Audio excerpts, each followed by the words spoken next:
আওয়ামী লীগ ভাইদেরকে একটা কথা আজকে বলেই আমি তাফসিরে যাব, সেটা হচ্ছে ভাই আপনারা বঙ্গবন্ধুর নাম যেই পরিমাণ জীবনে উচ্চারণ করেছেন, আল্লাহর নাম এই পরিমাণ জিকির করলে জান্নাতটা মনে হয় ওয়াজিবই হয়ে যেত। খালি বঙ্গবন্ধু, সব জায়গায় বঙ্গবন্ধু। ছোট একটা ঘটনা বলি আপনাদের সবাইকে। বিদেশ থেকে এক লোক আসছে আমাদের এই বাংলাদেশে। তো আসার পরে তিনি ল্যান্ড করেছেন চট্টগ্রাম বিমানবন্দর। কোন গ্রাম? কুড়িগ্রামের ভাইরা। নেমে he was coming back to Dhaka, ঢাকার দিকে আসছিল।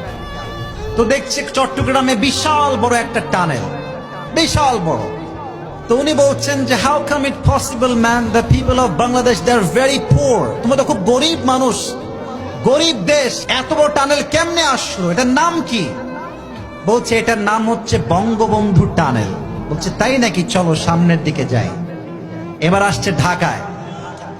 ঢাকায় দেখছে বিশাল বড় বড় ফ্ল্যাট, বিশাল বড় বড় দালান আর কোঠা দিয়ে ভরা। বলছে what's the name of this place, এই জায়গার নাম কি? বলছে এই জায়গার নাম হচ্ছে বঙ্গবন্ধু অ্যাভিনিউ। বলছে ও আচ্ছা আচ্ছা, সামনের দিকে চলো। আর একটু সামনে গিয়ে দেখছে বিশাল বড় খাম্বায় লাইট, চতুর্পাশে লাইট আর লাইট। বলছে এই জায়গার নাম কি? বলছে এটার নাম হচ্ছে বঙ্গবন্ধু স্টেডিয়াম। বলছে এখানে আসলে কি হচ্ছে, কি হয়? বলছে এখানে আজকে একটা টুর্নামেন্ট হচ্ছে, তার নাম হচ্ছে বঙ্গবন্ধু গোল্ড টুর্নামেন্ট।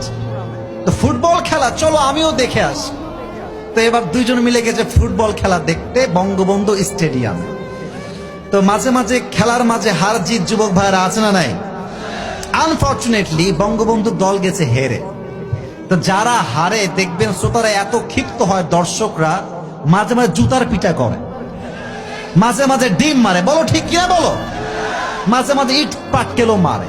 তো বিদেশি লোকের কপাল খারাপ, লোকেরা মারছে একটা ইট পাটকেল, একটার মাথায় লাগছে, মাথায় লেগে সঙ্গে সঙ্গে অজ্ঞান। 2 ঘন্টা কোনো সেন্স নাই। 2 ঘন্টা পরে এমনি চোখ খুলেছে। আমি কোথায়? তাকে বলা হলো আপনি এখন আছেন বঙ্গবন্ধু হসপিটাল। এই লোক কয় ভাই আল্লাহর হস্তে মাফ চাই, এরপরে আপনি আমাকে বঙ্গবন্ধু কবরস্থানে নিয়ে যায় না যুবক ভাইরা। তার মানে আওয়ামী লীগের ভাইরা বঙ্গবন্ধুর নাম যে পরিমাণ ইউজ করেছে আর জিকির করেছে, আল্লাহ এবং নবীর নাম সেই পরিমাণ বললে জান্নাত ওয়াজিব হয়ে যেত যুবক ভাইরা। এখন আর বঙ্গবন্ধুর সৈনিক বলে আপনারা বাটপাটি করার সুযোগটা আর পাবেন না যুবক ভাইরা। এদেশে যখন সতর্ক হয়ে গিয়েছে, আমাদের কথা একটা, নবীর আদর্শ আছে যেখানে আমরা আছি। আল্লাহ কবুল করুক, সকলে পড়া আমিন।